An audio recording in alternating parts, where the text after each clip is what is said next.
सरकारचा सदा आवडता याचिकाकर्ता जो प्रत्येक वेळेला सरकारला मदत करण्यासाठी विशेषतः फडणवीसांना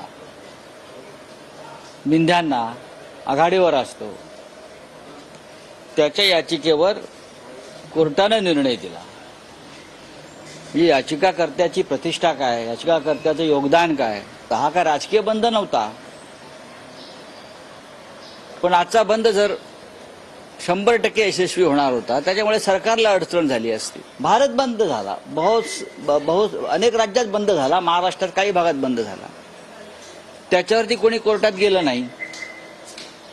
पण महाराष्ट्रातल्या या बंदच्या संदर्भात सरकारनं एका याचिकाकर्त्याला, जो त्यांचा आवडता सदा आवडता, कोर्टात पाठवलं। पण ठीक आहे, यापुढे जर महाराष्ट्रात अशा काही दुर्दैवाच्या घटना घडल्या तर त्याची जबाबदारी ही संबंधित कोर्टावर आणि त्या याचिकाकर्त्यावर राहील।